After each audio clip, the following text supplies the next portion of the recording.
Bonjour Monsieur Dupont-Aignan. Bonjour messieurs. Bonjour. Alors première question, est-ce que vous êtes pour ou contre la reconnaissance du vote blanc? Bien sûr.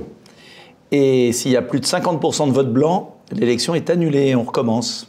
Produit de première nécessité, on fait quoi? On baisse la TVA, on bloque les prix? J'ai proposé, en avril 2019, une liste de 20 produits, TVA à 0%, et j'ai à nouveau présenté samedi un caddie.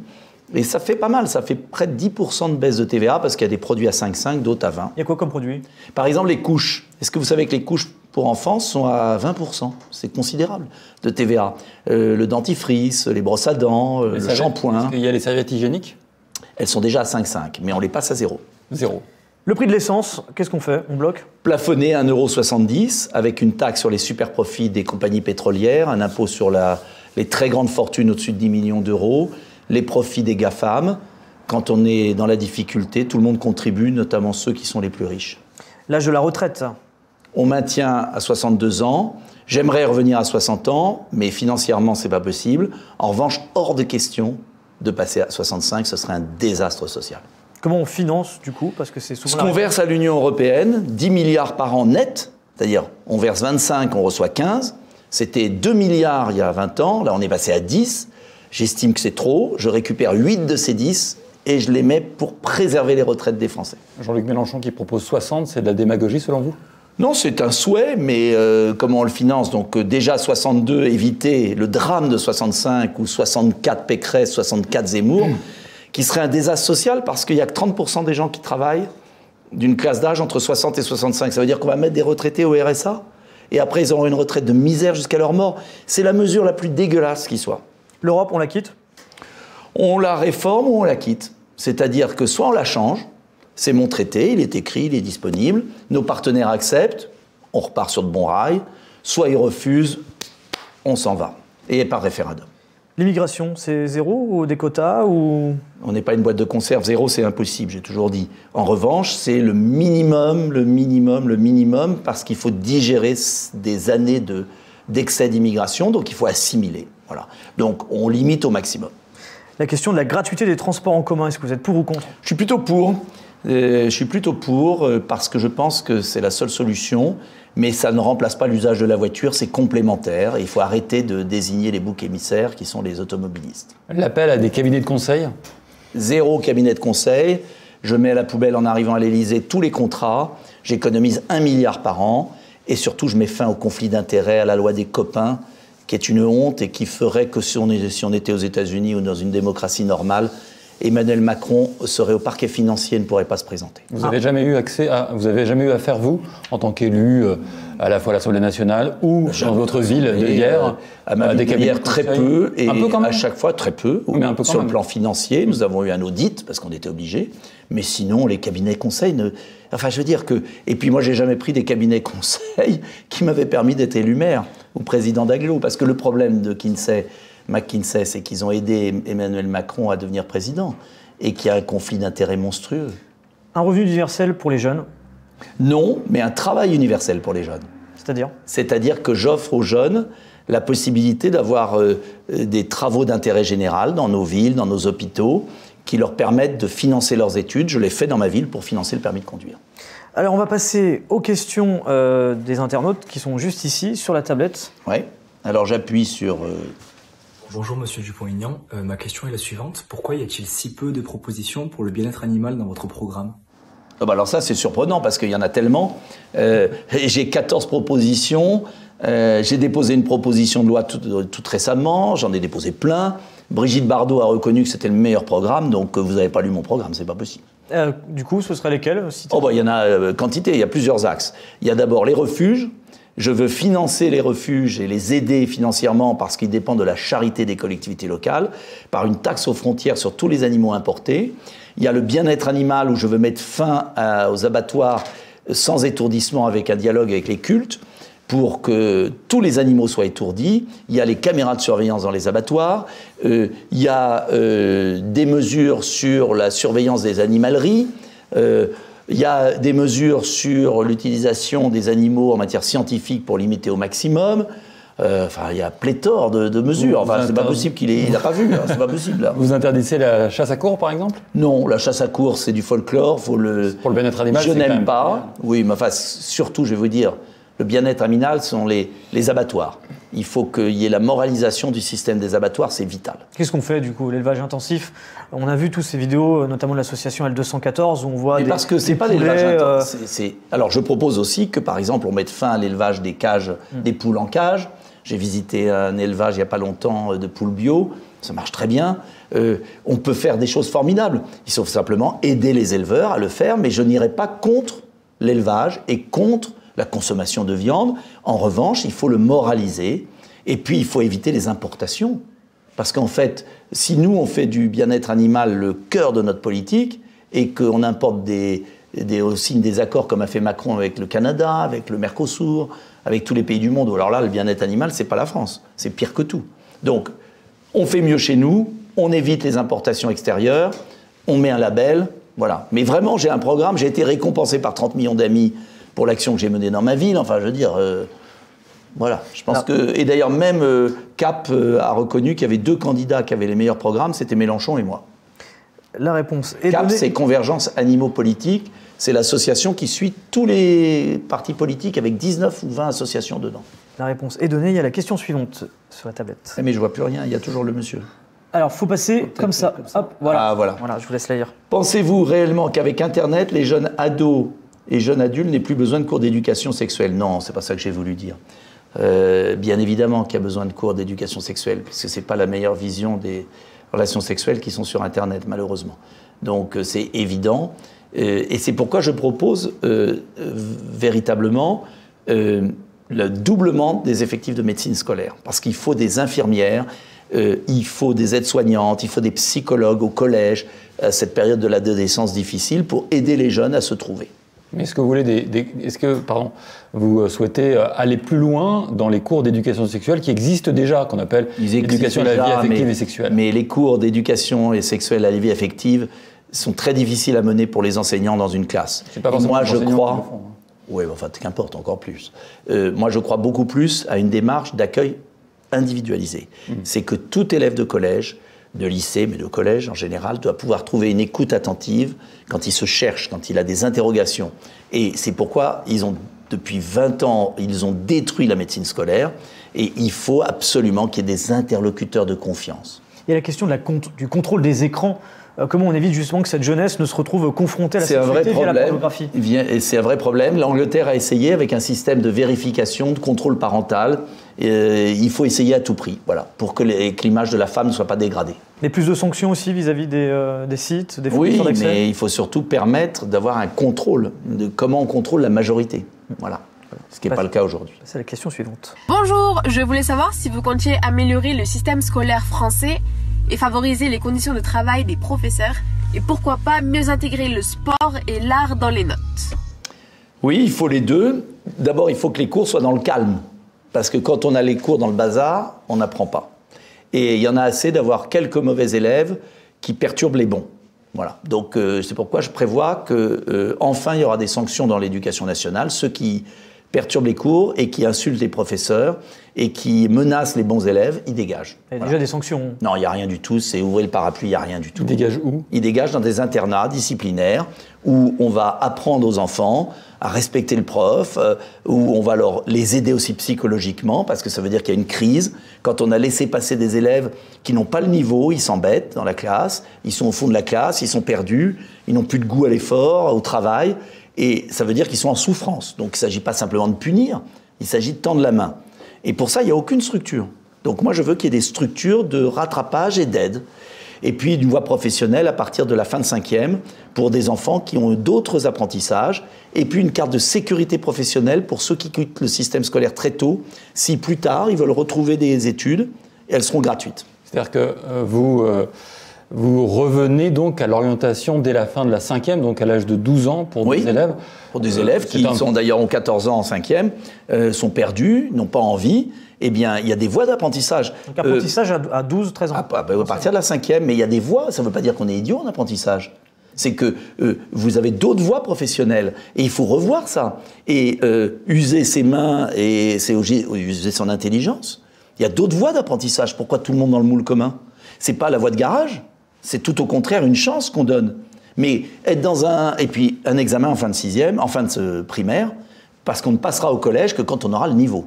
Il faut arrêter de faire passer des enfants qui n'ont pas le niveau, qui sont malheureux.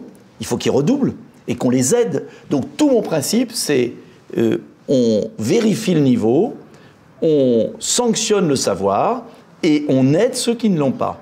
Mais le système actuel, on laisse tout le monde passer et où finalement on ne sert personne. Et est-ce qu'après on fait des classes de niveau ? Des classes de niveau, bien sûr qu'il y en a obligatoirement de fait, de toute façon. Donc, mais il faut éviter. Il faut simplement que il y a des niveaux minimums à avoir. Si on n'a pas le niveau de la langue, on ne peut pas suivre le collège. Donc, on attend. On est sur une voie de rattrapage. C'est pas grave. Mais il vaut mieux rattraper 1 an ou 2 et revenir en 6e au bon niveau que être en 6e et pas comprendre ce que le prof dit. C'est absurde. En fait, on croit qu'on aide les jeunes, on ne les a pas aidés. Et puis, où madame a raison, on peut avoir des filières d'excellence dans le sport, dans l'art. Il faut qu'on arrive à comprendre ce qu'il y a de bien aux États-Unis, c'est qu'il y a des filières d'excellence qui ne sont pas obligatoirement les filières académiques. Et moi, j'aimerais un système scolaire, à partir du collège, du lycée, où on peut réussir. On réussit que quand on aime ce qu'on fait. Voilà. Donc, quand on n'aime pas ce qu'on fait, on ne réussit jamais. Voilà. On a la question suivante sur la tablette. Bonjour, êtes-vous pour les votes à 16 ans? Non, parce qu'il faudrait déjà que ceux de plus de 18 ans votent. Alors, quand ceux de plus de 18 ans voteront, on verra. Mais en attendant, il faut arrêter la démagogie. Et pour la majorité pénale? La majorité pénale à 16 ans, oui, bien sûr. Mais est-ce que c'est pas contradictoire de se dire on veut responsabiliser les jeunes en disant si vous êtes devant la justice? Non mais attendez. Il faut déjà qu'ils votent. En attendant, on respecte. Il y en a qui votent. Tout le monde, on ne peut pas faire de généralité. Moi, déjà à 18 ans, attendez, arrêtez. Il y a combien de jeunes de 18 à 20 ans qui votent? Moins d'un tiers. Oui, si ce n'est pas le cas. Il y en a quand même qui votent. Oui, mais il faut déjà inciter les autres à voter. Bien sûr. Voilà. Et comment vous faites pour les inciter à voter? Leur faire comprendre que c'est leur destin et qu'ils sont foutus et qu'il ne faut pas qu'ils soient aliénés par la télé, par le reste, par tout ce qui leur tombe sur la tête. Et c'est le cours d'éducation civique, c'est aussi d'avoir une école qui élève au lieu d'avoir une école qui abrutit. Voilà, il faut essayer d'élever. Vous dites la télé, l'école qui abrutit, oui. Mais est-ce que les politiques aussi n'abrutissent pas? Oui, peut-être. Vous avez raison. Non, mais est-ce que ce désintérêt finalement des jeunes pour la politique, c'est peut-être aussi expliqué à des... C'est le fait que le vote sert à rien. C'est que le fait que rien ne change. C'est pour ça que je veux consulter les Français par RIC. Le RIC, c'est quoi? C'est 500 000 citoyens décident d'un vote. Le jour où il y aura des votes qui servent à quelque chose en France, les gens iront voter. Ça, c'est sûr, vous avez raison. Mais en attendant, il faut faire comprendre aux jeunes qu'ils sont aliénés par des émissions à la con à la télé, qui les abrutit, style quotidien, et qu'à un moment, ils doivent être acteurs de leur destin et pas subir la propagande. Voilà. Et c'est grâce à Internet, je vais vous dire, heureusement qu'il y a Internet. Mais finalement, quand vous dites ça, ça donne pas envie aux gens d'aller voter. Pour dimanche. Quand on dit, là, si, parce que je leur dis au contraire, ça sert. C'est que s'ils ne vont pas voter, c'est encore pire. Donc il faut qu'ils aillent voter, il y a le choix. De quelle propagande vous parlez? La propagande, pensée unique, à la télévision, des émissions comme Quotidien qui sont le prototype de l'émission qui cherche à conditionner les jeunes. Et donc moi je pense que les jeunes doivent voir... À quoi? À ne pas voter? Non, les conditionner à être dans la pensée unique. C'est quoi la pensée unique pour vous? La pensée unique, c'est penser tous la même chose. Voilà. Mais quoi? Vous le voyez, je ne veux pas rentrer dans les détails. Mais si, c'est intéressant, justement. La pensée unique, c'est ne plus réfléchir, c'est avoir des réflexes conditionnés. Oui, mais penser à quoi?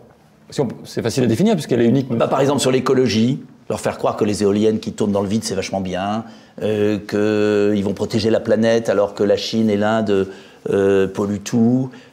C'est-à-dire qu'on leur dit rouler en voiture, c'est pas bien, alors qu'on leur dit pas qu'il y a des centrales à charbon allemandes qui polluent toute l'Europe. Mais ça, c'est pas bien de dire que l'Allemagne pollue, parce que l'Allemagne a fait que des énergies renouvelables. Et c'est le pays qui pollue le plus. C'est-à-dire ce que j'appelle les schémas simplistes. Les schémas simplistes, un peu bébêtes. La bonne conscience, vous voyez? La fausse générosité.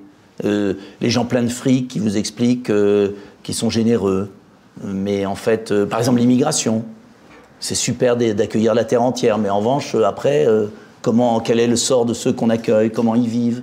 Et puis, est-ce que c'est bien de prendre toutes les recettes des pays émergents, d'Afrique, les médecins? Est-ce qu'il ne serait pas mieux là-bas? Vous voyez, la pensée complexe, voilà. Moi, j'aime pas la pensée simpliste. Voilà. La pensée complexe, ça serait pas mal. Voilà. Mais il y a beaucoup de jeunes qui l'ont, heureusement, la pensée complexe. Donc c'est plutôt pensée simpliste que unique, alors? Elle est souvent unique, la pensée simpliste. Alors vous évoquez les méchants, les gentils, voilà. Essayez d'avoir un horizon qui s'ouvre. Voilà. Mais d'ailleurs, moi je remarque, attention, que c'est pas une question de jeunesse et d'âgé. Hein. Vous avez des personnes âgées qui gobent BFM toute la journée et qui sont complètement abrutis. Hein. Et puis vous avez des jeunes qui vont sur Internet, qui voient plein de choses et qui sont très ouverts. Ça ne veut pas dire d'être d'accord avec moi, attention. Ça veut dire d'avoir une pensée qui fait le tour, c'est tout. Et c'est pas obligatoirement la mienne, mais au moins qu'on ait une discussion de réflexion. Vous évoquiez à l'instant l'écologie, c'est la question suivante, notamment. Vos 3 mesures prioritaires pour répondre à l'urgence climatique. Les 3. Alors la première, c'est de faire pression sur ceux qui polluent le plus. Parce que, par exemple, il y a un chiffre incroyable. L'industrie du ciment et de l'acier en Chine pollue plus que tous les Européens. Donc on peut économiser, fermer son robinet et baisser d'1 degré en France son chauffage, ça sert absolument à rien. Nous sommes le pays qui pollue le moins. Mais en revanche, il y a une centrale à charbon qui s'ouvre tous les jours en Chine. Donc moi ce que je dis, c'est que si vraiment on défend l'écologie, on arrête le libre-échange. On produit chez nous. Voilà. Mais tous ceux qui passent leur vie à dire l'écologie c'est génial, ils achètent que des produits étrangers qui foutent en l'air la planète. Donc ça me dépasse. C'est un peu simpliste peut-être ça. C'est pas simpliste. Non mais c'est la réalité. Qui pollue ? Qui explose la pollution ? C'est les États-Unis, la Chine, l'Allemagne. À chaque fois que vous achetez un produit allemand ou chinois, vous explosez la pollution. Et nous, on nous emmerde à longueur de journée à nous dire « vous êtes horribles les Français ». Mais c'est les idiots utiles de la mondialisation. Le Français, le gentil Français qui ferme son robinet et qui va à bicyclette parce qu'il ne veut pas polluer et qui achète des t-shirts chinois et qui achète une bicyclette allemande, c'est l'idiot utile de la mondialisation. On avait déjà une mesure, 2 autres ? 2 autres, thermique. Je mets tout l'argent sur le thermique, c'est-à-dire isoler les maisons françaises qui sont des passoires. Et ça réduira la consommation, ça fera des économies pour les Français les plus modestes. Et l'énergie qu'on ne produit pas, c'est la meilleure. D'accord ? Donc ça, c'est la priorité. Tout l'argent des éoliennes, je le bascule sur l'isolation thermique, pour les plus modestes. 0 financement, ça sera gratuit. Et plus d'éoliennes. Et 3e mesure, qui paraît fondamentale et qui est possible demain, c'est l'obsolescence des produits. Tiens, ce téléphone, là, on l'a là, hein, il est fait pour casser au bout de temps d'usage. Et ça, il suffit d'une réglementation. La machine à laver, elle est faite pour casser au bout de 10 ans. Ça, c'est les industriels, parce qu'ils veulent qu'on consomme. Et ça éviterait les déchets. Et puis j'en ai une 4e joker, c'est mon rapport sur la pollution des océans. Oui, ça a avancé quand même déjà le travail. Vous êtes parlementaire, il y a eu des choses de voter sur le sujet. Zéro. C'est-à-dire insuffisant. Les industriels, quasiment zéro. Les industriels respectent rien. Puisque c'est l'Europe qui décide et les industriels ont acheté les lobbies. Les lobbies achètent l'Union européenne. Moi, je veux un pouvoir national. Et je peux vous dire que ça sera respecté. Et le 4e point qui est fondamental, qui est concret, j'ai fait un rapport dessus, c'est le sauvetage de la Méditerranée. Parce qu'en faisant mon rapport sur la pollution des océans, avec une députée En Marche d'ailleurs, on était 2 à chaque bord, eh bien j'ai découvert qu'il n'y avait absolument rien de fait sur la dépollution de la Méditerranée, aider les pays du Sud à construire des stations d'épuration, des égouts, parce que la Méditerranée est en train de crever. Et ça sera une mer morte, bourrée de plastique, dans 20 ans. Et ça, c'est possible. Il suffit de mettre X milliards, subventionner les stations d'épuration, Le Caire, Alger, les grandes villes du Sud, améliorer celles du Nord. Et on peut dépolluer en 50 ans la Méditerranée. Et ça coûte moins cher que toutes les éoliennes qu'on mettra et qui servent à rien. Alors, les éoliennes, justement, c'est le sujet de la question suivante de Marlène. Non. Vous pouvez la lire, peut-être, la question. Oui. Quel est votre positionnement concernant les éoliennes en mer ? Hors de prix, ça fournit une électricité à 200 € le mégawattheure ou le kilowattheure. Ça fout en l'air l'environnement. Ça a besoin d'être couplé avec du charbon ou du gaz. Donc ça n'a aucun sens pour la France. C'est l'arnaque du siècle. On met quoi à la place alors ?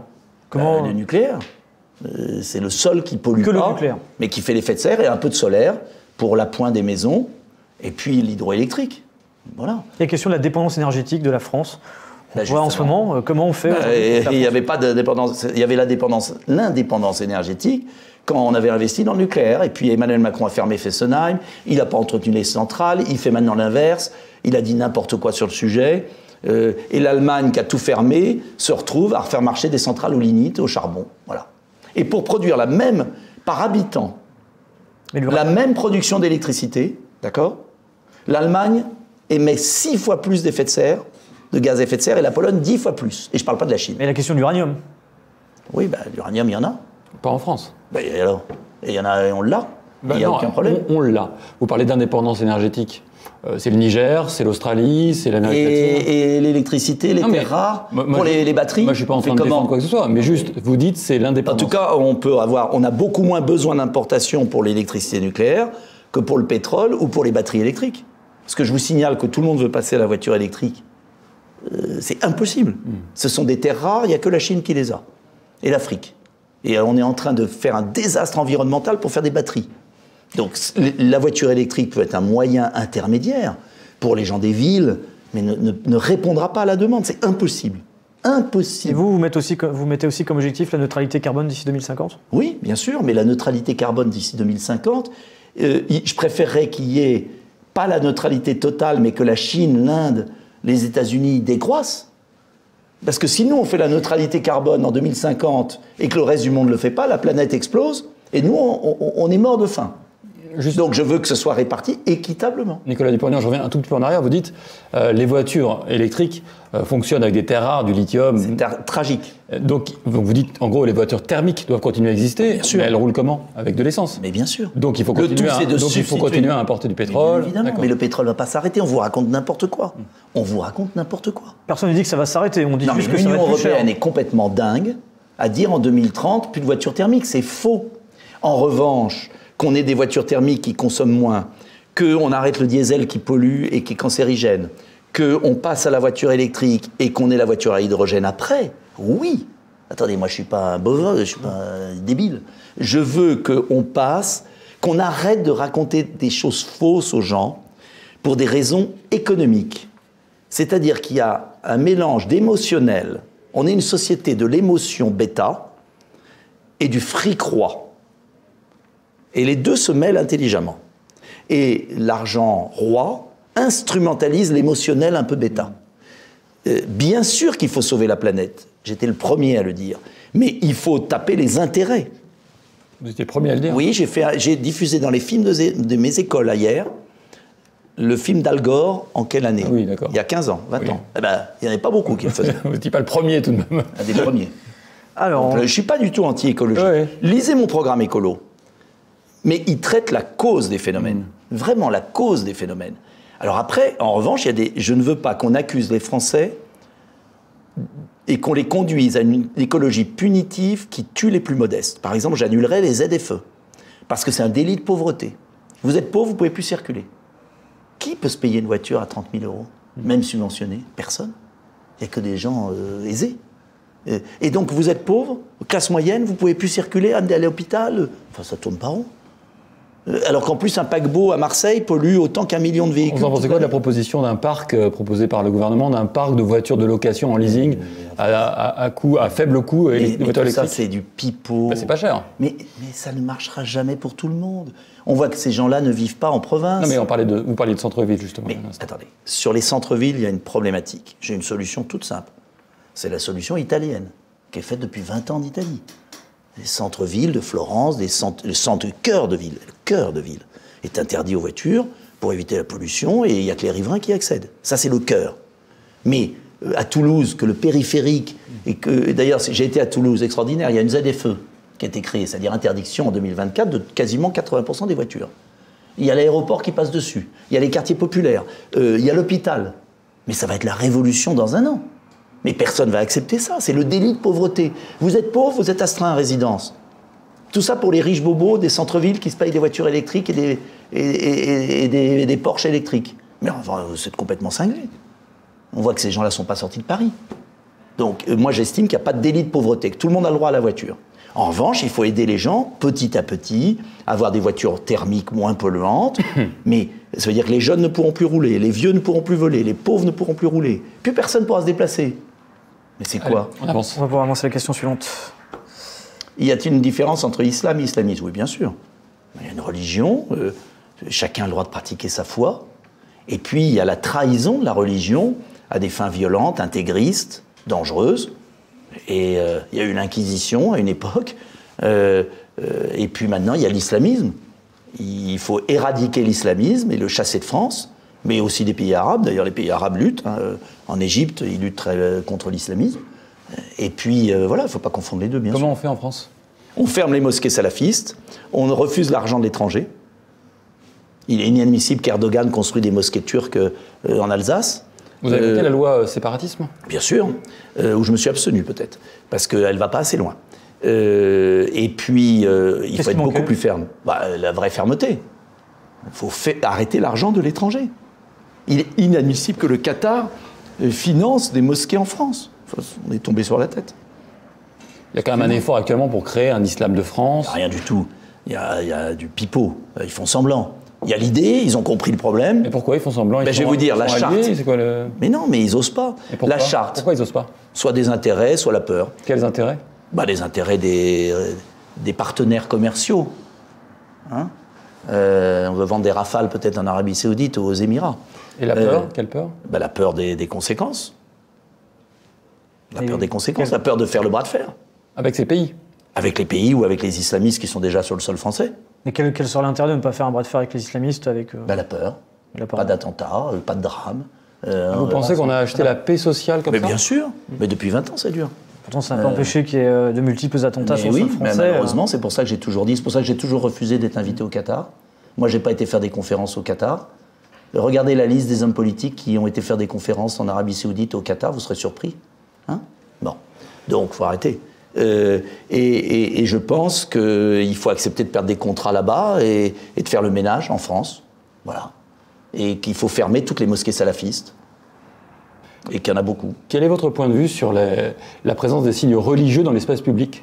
Ma point de vue, c'est que la France, c'est la laïcité, c'est l'égalité homme-femme et qu'il faut supprimer au maximum les signes religieux. Donc tous? C'est pour ça que j'ai proposé les signes de l'égalité homme-femme, c'est-à-dire le voile sur la femme. Et la kippa, par exemple? La kippa ne porte pas atteinte à la femme. Elle n'enferme pas la femme. On parle de laïcité et vous dites de supprimer les signes... Parce que la laïcité, c'est l'égalité homme-femme. Donc vous êtes en faveur de l'interdiction du voile dans la rue? Non, parce que ça, on ne pourra pas le respecter. L'espace public, c'est la rue? Non, je vous parle université. Oui. Ce qu'on a fait à l'école, on peut le faire à l'université, dans l'entreprise, à l'hôpital. Déjà, libérer les femmes. Voilà. Et si les femmes... les femmes qui sont déjà libres de le porter aussi? Ah non. Pour vous, aucune femme n'est libre de le porter? Non, elles ne sont pas libres de le porter. Certaines le sont, elles vous...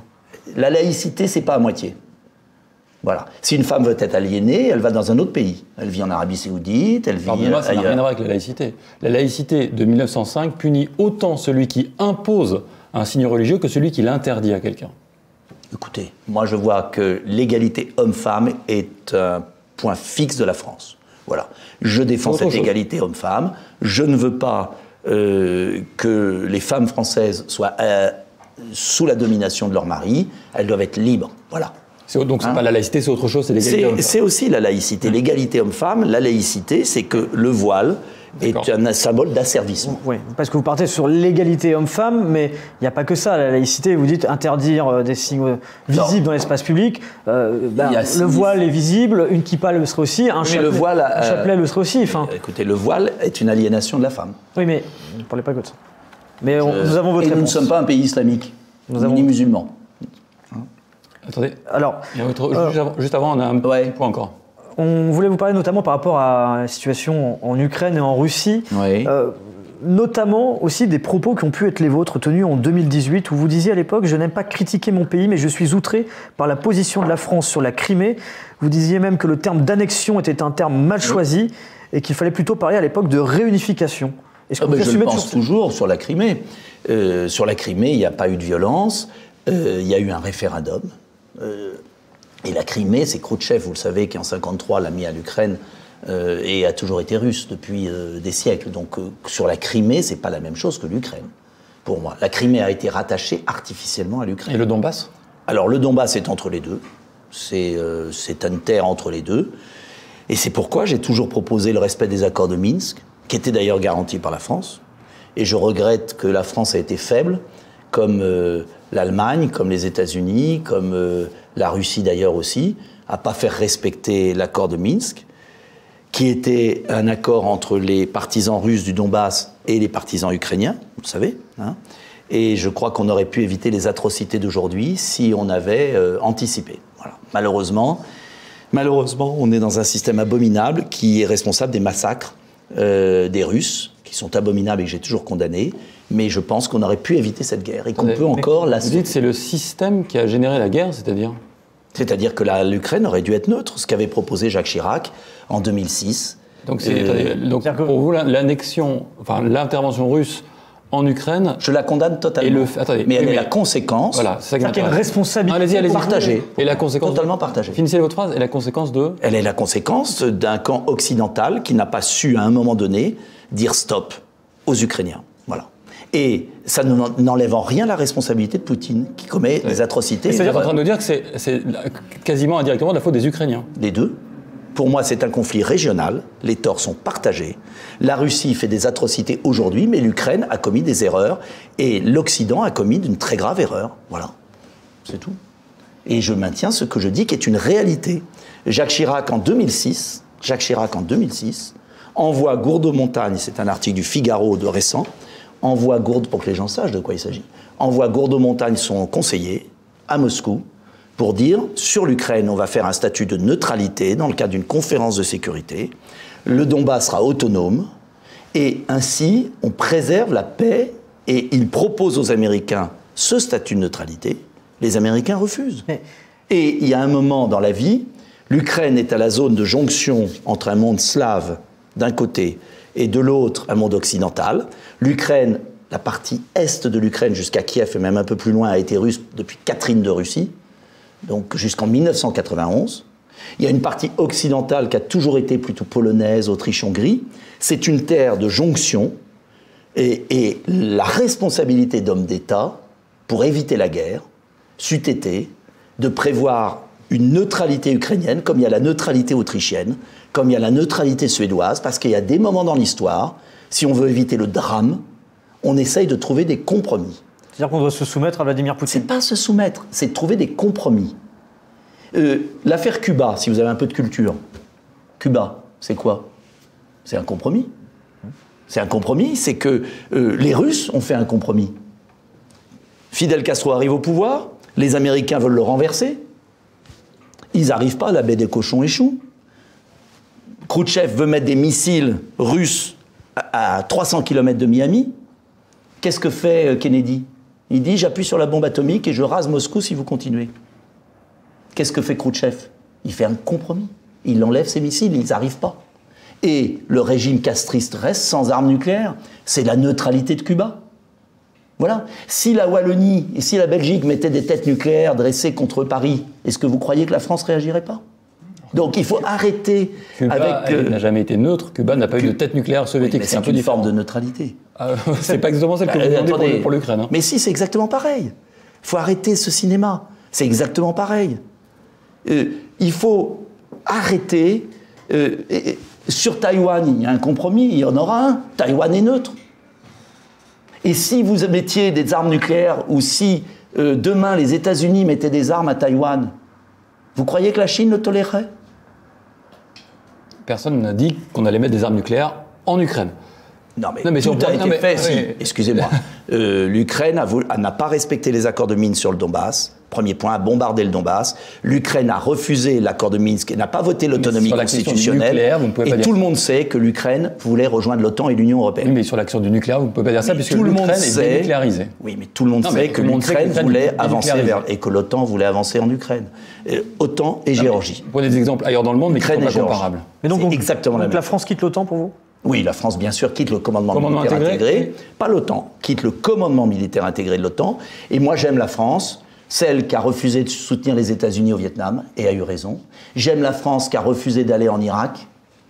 Et en Irak, il y a eu des atrocités abominables, des dizaines de milliers d'enfants qui sont morts à cause des Américains. Voilà. Et c'est horrible. Heureusement qu'on n'y a pas été. Mais ça n'a rien à voir avec l'OTAN. Ça n'a rien à voir avec l'OTAN, l'Irak en 2000. Je refuse qu'on soit lié à l'OTAN. Et je peux vous dire que si peut-être que la France avait été dans le commandement militaire intégré de l'OTAN au moment de l'affaire d'Irak, ça aurait été beaucoup plus difficile pour Jacques Chirac de se retirer. Beaucoup plus. Quand vous êtes dans un commandement militaire, vous êtes lié. Et je veux que la France ait sa liberté. Ça ne veut pas dire qu'elle n'intervient pas. Mais pourquoi est-ce que vous n'allez pas jusqu'à demander à la France de quitter l'OTAN ? Parce que je pense qu'il faut rester dans une alliance atlantique qui est intergouvernementale et qui nous laisse une marge de manœuvre. En revanche, quand vous êtes dans le commandement militaire intégré de l'OTAN, vous êtes dans des mécanismes où vous perdez votre indépendance opérationnelle. Vous voulez un peu fromage et dessert. L'indépendance, mais le parapluie américain. Non, le parapluie, on n'en a pas besoin depuis notre force nucléaire. Non, non. On a la force nucléaire qui vaut pour nous. Alors pourquoi y rester? À terme, on pourra s'en aller. Mais déjà, premier pas, revenir au statut gaulien. Vous savez, la défense obéit uniquement pour son pays. La preuve, c'est que les Américains ne vont pas en Ukraine. Bon. Donc, sur l'Ukraine, il y a beaucoup d'hypocrisie. Beaucoup d'hypocrisie. Et moi, je souhaite qu'on fasse pression sur la Russie. J'étais pour les sanctions. Justement, beaucoup de pression sur la Russie. Est-ce que beaucoup de pression et une porte de sortie. Est-ce que vous êtes solidaire de la démarche diplomatique d'Emmanuel Macron avec Vladimir Poutine? Non, parce que cette démarche diplomatique n'a aucun sens puisqu'il n'a pas de plan de paix français. Il est le petit télégraphiste d'une position confuse. Voilà, donc je propose un plan de paix qui préserve les intérêts de tous, retrait des troupes russes, cessez-le-feu, autonomie constitutionnelle du Donbass prévue par les accords de Minsk depuis 2014 et 2015, et neutralité de l'Ukraine. C'est la seule solution. Et vous verrez que malheureusement, d'ailleurs Zelensky y vient, puisqu'il a dit neutralité, vous verrez... Sous la contrainte des bombes et des massacres commis en Ukraine. Oui, mais il aurait pu éviter tout ça. Et ce que je peux vous dire... Vous dites non, je le pense. Il aurait pu arrêter tout ça. Oui, il aurait pu éviter tout ça parce qu'il a conduit son peuple au massacre. On est quand même le lendemain d'un massacre terrible de civils. Et alors, je suis bien sûr d'accord, autant que vous. Je trouve ça abominable. Et si on avait été raisonnable, il n'y aurait pas eu ces massacres. Parce que la guerre, c'est horrible. Et le bataillon Azov... c'est pas ma tasse de thé non plus. Ouais, c'est une minorité des minorités. Non, c'est pas une minorité. C'est un bataillon néo-nazi, vous le savez très bien. Juste avec le drapeau nazi. Alors, et moi, je n'ai pas à voir. Je vais vous dire une chose. Oui, je voudrais qu'on sorte de ça. Ce sont des barbares des deux côtés dans cette affaire. Et les Russes sont barbares. Et je le dis. Et je les condamne totalement. Mais vous n'allez pas me faire passer l'armée ukrainienne pour des enfants de cœur non plus. Juste dernière chose. Et j'estime que la France, je finis, et j'estime que la France n'a pas à rentrer dans ce conflit barbare. Et que l'Europe n'a pas à se suicider pour ce conflit barbare qu'on aurait pu désamorcer. Une dernière petite question. Et c'est la meilleure façon de sauver les Ukrainiens. J'ai une dernière petite question. Donc, s'ils acceptent votre plan de paix, neutralité, autonomie stratégique du Donbass, cessez-le-feu et retrait des troupes russes, est-ce que Vladimir Poutine devient, après ça, un allié respectable? Il devra répondre des crimes de guerre s'il y en a. Comme du côté ukrainien, là où il y aura des crimes de guerre, parce qu'on ne cède pas là-dessus. Et moi, les atrocités, je ne les supporte pas. Mais après, il sera... Et le chinois, et le ouïghour... vous faites tout le whataboutisme, c'est ce que ça veut dire. Non, mais je dis, parce que vous êtes obsédés par l'Ukraine et la Russie, mais vous acceptez... Oui, mais non. Il y a eu 81... Il y a la guerre de Yémen qui est abominable. C'est vrai, bien sûr. Avec des atrocités, personne n'en parle. Si, on en parle. Oui, mais on commerce avec le roi d'Arabie Saoudite, c'est le meilleur, on lui achète son gaz. Il a pendu 81 personnes il y a 15 jours, personne n'en a parlé dans les médias français. Et on va acheter le gaz au Qatar. Et cette hypocrisie. Et les Chinois massacrent les Ouïghours. Et vous achetez tous vos t-shirts et vous laissez vos entreprises chinoises. Alors arrêtez votre grand cinéma, la fausse générosité, la gentillesse en bandoulière. Cette hypocrisie. C'est au nom de cela qu'il faut, condamner. Reprendre les éléments de langage de Vladimir Poutine. Mais c'est pas les éléments de langage. Parler des nazis du bataillon Azov et se faire un signe égal entre les mêmes éléments de langage. Je vais vous dire pourquoi. Poutine exagère parce qu'il dit que tous les Ukrainiens sont néo-nazis, c'est débile. J'ai jamais dit ça. J'ai dit que c'était un conflit barbare, quasiment une guerre civile, parce que c'est des peuples frères, ils ont été russes pendant 3 siècles. Donc ne me faites pas croire que l'Ukraine est sortie depuis 3 siècles. C'était un peuple russe, c'était un État russe, avec une partie occidentale. Oui, mais c'est la réalité, vous pouvez dire tout ce que vous voulez. C'est une guerre civile atroce, atroce. Je n'ai aucun sentiment pour Vladimir Poutine. Guerre civile, pas une guerre civile, c'est pas une guerre civile, justement. C'est un pays qui a envahi un autre. C'est une armée, l'armée russe, qui a envahi l'Ukraine. Voilà. Vis-à-vis ça vous fait plaisir. Ça ne me fait pas plaisir. Non, monsieur Dupont, la géopolitique sans l'histoire et la culture. C'est pas une question de géopolitique, c'est une question de faits. Aujourd'hui, les faits, ce qui s'est passé à Boutcha. Mais c'est horrible, bien sûr. Mais est-ce que je suis d'accord avec ce qui s'est passé à Boutcha? Ce qui se passe à Boutcha n'est pas une guerre civile. Vous savez que les guerres civiles sont les plus atroces? Excusez-moi si vous avez un peu de culture. Vous savez que la guerre civile espagnole a été abominable. Oui, mais on n'est pas. C'est à titre de comparaison parce que comparer avec d'autres faits. Et chaque élément de conflit sont des choses différentes. Non, ce que je veux vous dire, ce qui se passe au Yémen, guerre civile aujourd'hui. Ce qui se passe au Yémen, si c'est une guerre quasi civile, ce sont des peuples complètement imbriqués. On parlait du Yémen. Ce sont des peuples complètement imbriqués. L'Ukraine a été russe pendant 3 siècles. Elle a pris son indépendance en 1991. Si vous connaissiez l'Ukraine et la Russie, vous sauriez qu'il y a un enfant ukrainien, un parent russe, que les intérêts sont mêlés, et c'est ce qui est abominable d'ailleurs, encore plus horrible. Et je pense que Poutine a fait une énorme erreur, et qu'il nuit à la Russie. Mais au-delà de Poutine, Poutine passera, Zelensky passera. Ce que j'essaye de vous expliquer, c'est cesser votre moraliste à 2 balles, qui ne voit pas, non mais pas vous, mais en général, on le voit bien dans les médias français, qui n'essaye de ne pas expliquer aux gens les drames de l'histoire. Et moi, qui veux être chef de l'État, j'ose vous dire qu'il faut à un moment comprendre les choses pour les déminer et éviter les massacres. Voilà. Vous savez, il y a Bernard-Henri Lévy qui est parti en Libye à faire le clown. Il a semé le djihadisme dans toute l'Afrique. Et Kadhafi, je détestais Kadhafi. C'était un monstre. Pour autant, en enlevant Kadhafi, l'Occident a créé le djihadisme en Afrique et déstabilisé l'Afrique. Les Américains et tous les atlantistes de Paris étaient furieux contre Jacques Chirac quand il a refusé d'aller en Irak. Ils ont enlevé Saddam Hussein, qui n'était pas ma tasse de thé. Et ils ont créé le chaos au Moyen-Orient. Donc je vous dis, méfiez-vous de ces jugements de superficie. Et ça ne veut pas dire que je ne suis pas indigné comme vous. Voilà. Mais vous avez pu donner votre point de vue, c'est le vôtre et au moins il est émis. On va pouvoir passer à la question suivante, qui est la dernière, Monsieur Dupont-Aignan, et qui est à voir sur la tablette. Si vous l'avez. Allez-vous faire une alliance avec Marine Le Pen ou Zemmour en cas de défaite? Je n'en sais rien, parce que je ne sais pas qui sera au second tour. On rappelle qu'en 2017, vous l'aviez fait avec Marine Le Pen. Mais je ne ferai jamais d'alliance avec Emmanuel Macron, qui détruit la France. Ah, vous ne ferez jamais d'alliance avec les uns, mais peut-être avec les autres alors. Tout le monde sait que je ne ferai jamais d'alliance avec Emmanuel mais donc, Macron, ça veut dire qui a détruit la France. En creux donc. Avec Marine Le Pen, ce serait une possibilité? Je n'en sais rien. Je ne sais pas qui sera au second tour. Je ne sais pas quelle sera ma position. Et je vais vous dire une chose que j'ai appris en 2017. C'est que les consignes de vote, ça ne marche jamais. Donc, je veux dire que les Français feront ce qu'ils veulent. Ça marche jamais, mais ça dit quand même un peu qui vous êtes. Ah bah moi, vous savez très bien que je ne vote. J'estime que Macron. Ça, Macron l'a compris. Mais on vous parlait de Le Pen et Zemmour. On verra s'ils sont au second tour. Non, mais est-ce que vous êtes compatible idéologiquement? Mais je pense que Marine Le Pen, si j'étais au second tour, me soutiendrait. Est-ce que la position, Éric Zemmour me soutiendrait. Est-ce que l'évolution, et Valérie Pécresse aussi peut-être. L'évolution de programme, l'évolution idéologique de Marine Le Pen, qui semble renier beaucoup de choses de ce qu'elle avait dans son programme en 2017, ça vous convient toujours aujourd'hui? Ou vous seriez plus proche d'un Éric Zemmour? Vous savez quand même. Je ne parle pas du second tour avant le premier. Vous ne pouvez pas dire que vous ne le savez pas. Vous connaissez vos positionnements, vous connaissez ceux des autres. Je ne m'intéresse pas aux autres. Je défends un gaullisme, l'indépendance de la France, la liberté des Français. Je regrette qu'on n'ait pas parlé de la liberté des Français. Je supprimerai le pass sanitaire, je supprimerai cette façon dont on a surveillé les Français de manière horrible pendant 2 ans. Je réintégrerai les soignants exclus. Je suis candidat pour la liberté, l'indépendance, le pouvoir d'achat. On n'a pas parlé des choses qui intéressent les Français. Le pouvoir d'achat, on en a parlé. J'ai quand même une toute dernière question.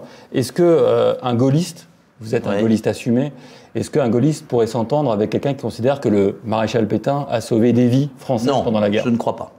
On a la réponse. Voilà. Merci. Jamais. Et j'ai suffisamment été clair là-dessus. Je crois à l'assimilation. Je ne crois pas à l'identitarisme. Et je pense que quand on est français, quelle que soit son origine, on est français. Et je ne considère que 2 catégories de Français, ceux qui respectent les lois et ceux qui ne les respectent pas. Le reste m'indiffère. Et on doit tous ensemble sauver notre pays. Eh bien, merci à vous, Nicolas Dupont-Aignan.